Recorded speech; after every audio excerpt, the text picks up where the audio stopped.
Buenos días, aquí Augusto Townsend, curador principal de Comité, con las noticias de hoy lunes 2 de junio del 2025.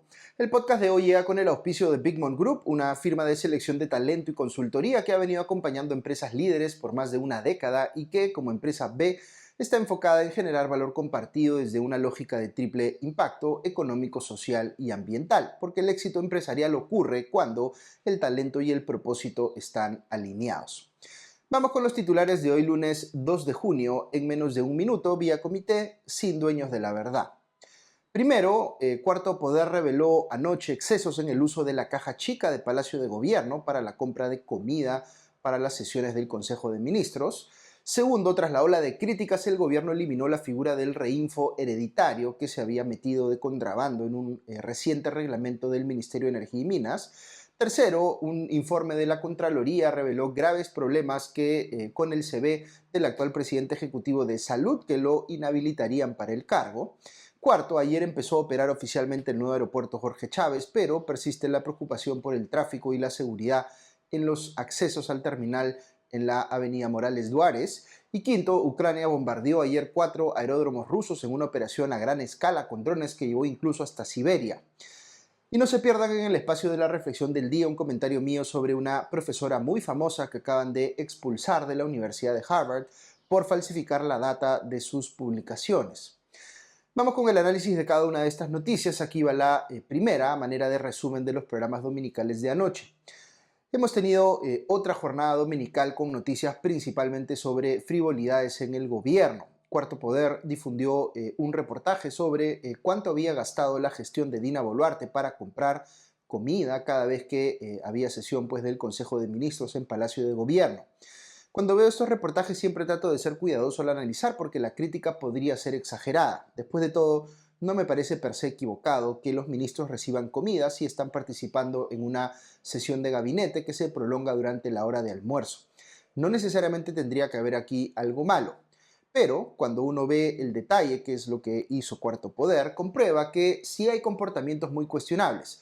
No es que el servicio de comida esté contratado con anterioridad mediante un concurso público o que sea administrado por el propio personal de Palacio, sino que todo hace parecer que usaban la caja chica como les daba la gana. Podían pedir hasta 3 veces en una misma sesión, sin ningún tipo de control, pidiéndose desde lomo fino hasta panes con chicharrón y dulces de todo tipo. Esto pasaba, por ejemplo, en épocas cuando, por ejemplo, el gobierno de Dina Boluarte enfrentaba protestas ni bien empezada su gestión, es decir, mientras en la calle había represión, en el gabinete comían chicharrón.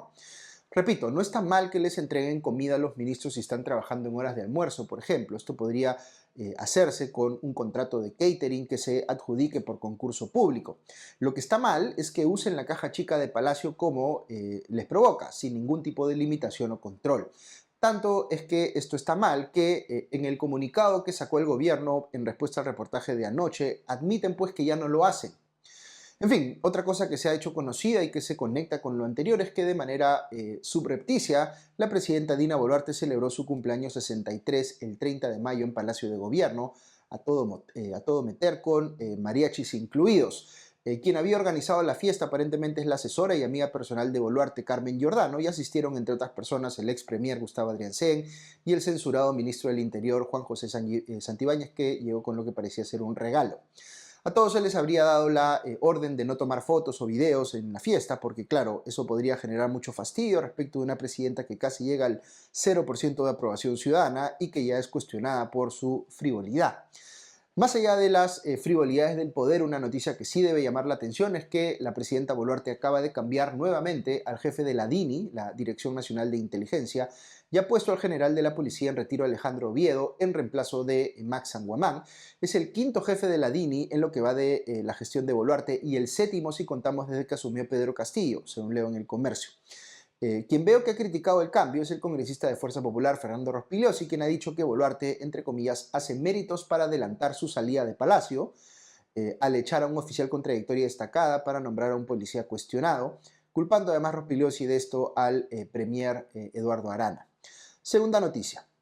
Después de la ola de críticas que se generó por el llamado reinfo hereditario, el gobierno de Dina Boluarte decidió eliminar esta figura del reglamento que regula la prórroga del Reinfo, justamente, que es un registro que supuestamente promueve la formalización de los mineros informales, aunque en la práctica más ha servido como un mecanismo para permitirles seguir en la informalidad, porque la protección que da ese registro se prorroga pues una y otra vez por decisión del Congreso. Pero lo que había causado mucha controversia en las últimas semanas es que este reglamento que sacó el gobierno, que creaba la figura del reinfo hereditario, es decir, la posibilidad de que se pueda transferir por sucesión el reinfo a los herederos de la persona que fallece, evidenciaba pues que el gobierno estaba quizá queriendo ser incluso más dadivoso que el Congreso de cara a los mineros informales. Pues bien, no le duró mucho el intento porque ya se echaron para atrás y modificaron el citado reglamento para eliminar dicha figura. Es posible que haya tenido que ver el hecho de que buena parte de las bancadas en el Congreso habían respaldado una moción de interpelación contra el ministro de Energía y Minas, Jorge Luis Montero. Es una buena cosa que esto se haya corregido, pero lamentablemente las noticias que siguen llegando en torno a la minería informal e ilegal son pues muy preocupantes. Se acaba de dar a conocer que encontraron otra fosa común en un socavón en Patás, donde hallaron 5 cuerpos sin vida. El ministro Montero dijo que este es un hallazgo de octubre del 2024, pero habría que preguntarse por qué recién nos hemos venido a enterar sobre esto 8 meses después. Tercera noticia. La Contraloría General de la República ha alertado de que Segundo Acho, presidente ejecutivo de Salud, designado en marzo por la Presidencia de la República y por el ministro de Trabajo Daniel Maurate, no habría podido acreditar la experiencia requerida para ese cargo. El puesto de responsable de salud exige una experiencia laboral específica en el sector público o privado de 5 años, con un nivel mínimo de puesto de gerente o director. En su CV, Acho reseñaba su trabajo como director médico en 3 clínicas privadas distintas por algo más de 5 años. De acuerdo con el informe de Contraloría, las 3 empresas que confirmaron dicha información lo hicieron, enviando oficios a la Contraloría. Sin embargo, cuando ésta solicitó al Ministerio de Trabajo el registro de Acho en las planillas electrónicas de esas empresas, la dirección responsable señaló que esto no se encontraba registrado en 2 de las 3 empresas, es decir, como si nunca hubiese estado en planilla. De igual forma, cuando se solicitó a SUNAT información relativa a los ingresos percibidos por Acho, la entidad indicó que no contaba ni con retención del impuesto a la renta de cuarta categoría, ni con suspensión de retenciones de dicha renta en los periodos en los que presuntamente había trabajado en esas 2 clínicas, es decir, no había sustento para lo que estaba afirmando en su CV. Además, la Contraloría pidió a esas 2 clínicas detalles respecto al tipo de contrato que habrían suscrito con Acho, así como la información sobre sus horarios laborales y que remitan documentos suscritos por el administrado durante su gestión como director. Ante ello, las 2 empresas señalaron que el contrato suscrito con Acho fue, entre comillas, verbal, qué curiosidad, que la jornada laboral se realizaba en el horario que tenía disponible y que no contaban con documentación suscrita por el supuesto director porque ya había pasado tiempo desde su gestión, es decir, nuevamente no había información para acreditar esos trabajos. Por si fuera poco, la Contraloría indicó que el CBDH contenía una captura de pantalla que señalaba que se encontraba habilitado por el Colegio Médico del Perú, pero el pasado 5 de mayo el propio Colegio Médico indicó que el funcionario se encuentra en condición de no hábil desde el 1 de abril del 2025. Esto pese a que Salud establece como parte de los requisitos para el cargo la colegiatura y la habilitación profesional. Es decir, han puesto pues en Salud a una persona que no puede ni siquiera sustentar que cumple con los requisitos para ese puesto. Y esto es particularmente delicado porque no hay que olvidar que Salud es una empresa estatal enorme que se ocupa de garantizarle pues acceso a la salud a muchísima gente en el país, y poner a gente que no está capacitada para gestionar una organización tan relevante y tan compleja como esa va a pasarle factura pues a los ciudadanos en sus servicios de salud. Cuarta noticia, vamos con la noticia económica con Ale Costa, que trata sobre la inauguración del nuevo aeropuerto Jorge Chávez. Escuchamos a Ale. Muy buenos días y bienvenidos a la Noticia Económica con Ale Costa. Hoy vamos a hablar sobre la inauguración del nuevo Aeropuerto Internacional Jorge Chávez en la avenida Morales Duárez, en el Callao. El nuevo terminal empezó a funcionar ayer, domingo 1 de junio, y esta fecha marcó el fin de las operaciones del terminal en la avenida Fawcett, inaugurado hace 65 años. Tras 2 semanas de marcha blanca, el nuevo Aeropuerto Internacional Jorge Chávez empezó a operar ayer, y el primer vuelo comercial que despegó despegó luego de la inauguración ayer a la 1 de la tarde, tenía como destino a Atlanta, Estados Unidos. También empezaron a aterrizar vuelos desde Madrid, Sao Paulo y Santiago de Chile, y en total ayer despegaron y aterrizaron cerca de 300 vuelos. Los primeros pasajeros en arribar al nuevo aeropuerto alabaron la señalización y el diseño del terminal y afirmaron a medios locales que la calidad de las instalaciones son comparables a las de las principales ciudades del mundo. Sin embargo, las preocupaciones respecto al aeropuerto de Morales Duárez no se concentran en el interior del aeropuerto, sino más bien en los accesos. Debido a que el Ministerio de Transportes y Comunicaciones, el MTC, no logró completar la obra del puente Santa Rosa a tiempo, la única vía para llegar al nuevo aeropuerto es un puente modular instalado por el ministerio que se ha convertido en una fuente de tráfico e inseguridad, generando la preocupación incluso de la Defensoría del Pueblo. Es más, el presidente de la Asociación Peruana de Agencias de Viajes y Turismo, de APAVIT, Ricardo Acosta,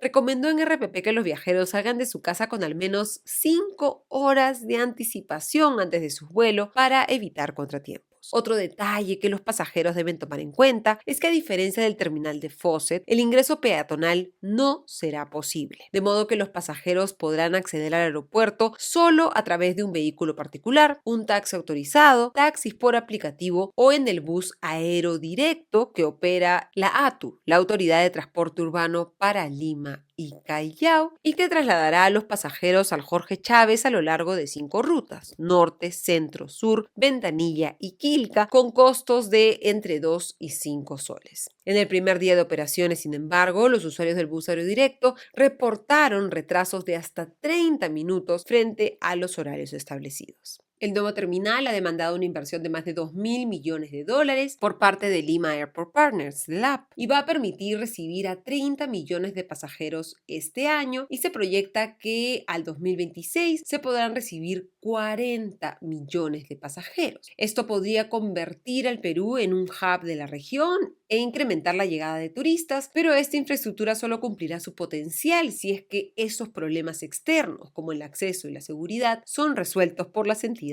estatales competentes. Terminamos así la noticia económica con Ale Costa. Hasta mañana. Muchas gracias a Ale. Debo añadir a título personal que, por un lado, es una gran noticia que finalmente se inaugure una infraestructura tan relevante como este nuevo aeropuerto. Es, sin lugar a dudas, una de las noticias económicas más importantes que hemos escuchado en los últimos años. Sin embargo, deja un sinsabor muy grande también, más allá de que la jornada inaugural fue un poco accidentada por demoras en la salida de las maletas y por lo que pude ver hasta hubo problemas de comunicación con algún vuelo que casi aterriza en la pista antigua. Lo más decepcionante es lo que ha pasado, o mejor dicho, lo que no ha pasado de la puerta del aeropuerto hacia afuera. Inaugurar un aeropuerto tan relevante como este y que el Estado peruano no haya podido llegar a tiempo con las obras para habilitar el ingreso al terminal y que tengamos que usar pues puentes improvisados para ello y que además no haya un ingreso adecuadamente habilitado para peatones es, debo decir, y me disculparán aquí la franqueza, profundamente vergonzoso. Y me preocupa también que haya problemas que siguen generando riesgos como la gestión deficiente de la empresa estatal Corpa, que se encarga del control aéreo. Entonces, aun cuando me alegro muchísimo de la existencia de este nuevo terminal y felicito a todos los involucrados, me apena que como país esta no pueda ser pues una noticia 100% positiva por estas otras cosas que les acabo de comentar. Nuestro nivel de exigencia hacia el Estado peruano no debe consentir pues inauguraciones de infraestructura tan importante como esta en las condiciones en las que se está haciendo. Quinta noticia. Ucrania bombardeó ayer 4 aeródromos en el norte de Rusia en un ataque a gran escala con drones. Según un comunicado del Servicio de Seguridad de Ucrania, el ataque destruyó más de 40 aviones de guerra rusos en el marco de la llamada Operación Telaraña. El bombardeo alcanzó aeródromos en varias regiones de Rusia, incluida Siberia, que se encuentra a más de 6.000 kilómetros de Kiev, y recibió ayer su primer ataque de este tipo desde que comenzó la guerra. Una fuente anónima le dijo a la BBC que el ataque ucraniano destruyó aviones de guerra estratégicos que incluyen bombarderos con capacidad nuclear y aviones de alerta temprana. Los ucranianos anteriormente habían atacado este tipo de aeronaves, pero nunca a la escala de la operación de ayer. El gobierno de Ucrania estima que los daños causados por la operación Telaraña superan los $2.000 millones para Rusia. El Ministerio de Defensa ruso confirmó el ataque de los ucranianos a sus aeródromos y admitió que impactó varios de los aviones que tenían dichas bases. Además indicó que el ataque no dejó ninguna víctima. Este sorpresivo y contundente golpe ucraniano se produjo en la víspera de una nueva ronda de negociaciones entre Ucrania y Rusia que tendrá lugar hoy en Estambul, Turquía, aunque no se esperaban ni se esperan grandes avances en cuanto a las negociaciones para acabar pues con esta guerra. Ok, hasta aquí las noticias de hoy, pero si quieren escuchar unos minutos más, en el espacio de la reflexión del día quisiera aprovechar yo para compartirles un comentario sobre un caso que he venido siguiendo de una profesora muy conocida de la Escuela de Negocios de la Universidad de Harvard que me ha dejado bastante conmocionado. Se ha hablado bastante en los últimos días de la Universidad de Harvard por la decisión flagrantemente inconstitucional del gobierno de Donald Trump de restringirle a esta universidad la capacidad de matricular estudiantes extranjeros, lo que afecta injustamente, debo decir, por ejemplo, a los peruanos que estudian allá. Pero hoy me quiero referir a otra noticia que proviene de esa misma universidad y que se refiere a la que hasta hace poco era una de las profesoras estrella de su famosa escuela de negocios, la italoamericana Francesca Gino. A Gino le acaban de revocar lo que en inglés se conoce como tenure, que es cuando un profesor ha logrado desarrollarse a tal nivel que la universidad le ofrece un cargo permanente, digamos de por vida, salvo que esa persona cometa un acto muy inmoral o académicamente deshonesto que lleve pues a que no haya más remedio que despedirla. Y eso es lo que acaba de pasar con Francesca Gino. Ella se había hecho conocida como una de las investigadoras más visibles en el mundo académico en materia de economía conductual y cómo ésta se aplicaba para entender, por ejemplo, la honestidad y la ética en los negocios. Se había hecho tan famosa que era la quinta mejor pagada en la plana docente de Harvard, donde ganaba alrededor de $1 millón al año. Publicaba con facilidad en el Harvard Business Review. De hecho, yo la tuve como profesora en un programa que hice en Harvard hace algunos años y me pareció bien interesante lo que dijo aquella vez. Ya iba ella pues camino a convertirse a ser la superestrella o una superestrella del Harvard Business School, como después llegó a ser. Pero resulta que Francesca Gino tenía la costumbre de manipular la data de sus estudios para hacer que ésta confirmara sus hipótesis, es decir, cometía fraude académico para sustentar deshonestamente sus conclusiones relacionadas con la honestidad en los negocios. Imagínense pues la ironía. Recuerdo, por ejemplo, una publicación suya en coautoría con otros pesos pesados de la economía conductual, como Dan Ariely, también acusado este último de fraguar data, que decía dicha publicación que firmar un documento al inicio y no al final, un contrato, digamos, hacía que el firmante se comportara de manera más honesta hacia su contraparte. Esta es una de las publicaciones que tuvo que ser retractada por acusaciones de data manipulada. Todo esto ocurrió en la universidad más prestigiosa de Estados Unidos, que después de investigar a Gino durante 2 años, ha tomado finalmente la decisión de desvincularla de su plana docente. Esto no habría ocurrido nunca había ocurrido desde que se tenga recuerdo, digamos, en la Universidad de Harvard, por lo menos desde la primera mitad del siglo pasado que se crearon estas reglas sobre, no manipular data. Según relata The Harvard Crimson, que es la universidad, el diario, perdón, de la universidad, las acusaciones de fraude empezaron a aparecer en el 2021, en septiembre de 2021, y un mes después Gino tuvo que retractar un paper que era justamente el que había sido sometido, digamos, a estos cuestionamientos de los autores de un blog que se llama Data Colada. Y lo que hizo Gina fue los demandó a ellos y a la universidad por $25 millones por difamación, pero esa demanda, digamos, ha sido desestimada. Yo, digamos, creo que, o este no es el primer caso, digamos, que involucra a una persona que ha estado, investigando o haciendo investigaciones de punta en el ámbito de la economía conductual. Dan Ariely, también les comenté, ha sido cuestionado por también fraguar data de sus estudios. Y es una pena porque este campo tiene pues a otras autoridades que son muy relevantes, como yo mencionaría Daniel Kahneman o Richard Thaler o Kazan Stein, pero lamentablemente también se han generado pues estos casos digamos, que hacen pensar que no han sido del todo honestos, digamos, algunos de los profesores que han estado publicando en este ámbito de los estudios de la economía conductual puntualmente. No hay que mezclar esto con la noticia de lo que está haciendo Trump con Harvard, que es muy cuestionable, pero sí es importante tener en cuenta que inclusive en las universidades más prestigiosas hay profesores que se comportan de manera deshonesta y es importante que la propia Universidad de Harvard tome acciones como en efecto ha tomado para zanjar con este caso. Muy bien, un agradecimiento muy especial a nuestros auspiciadores, a Big Bond Group y a nuestros suscriptores que nos permiten llegar a ustedes cada mañana. Que estén todos muy bien y ya nos escuchamos pronto. Adiós.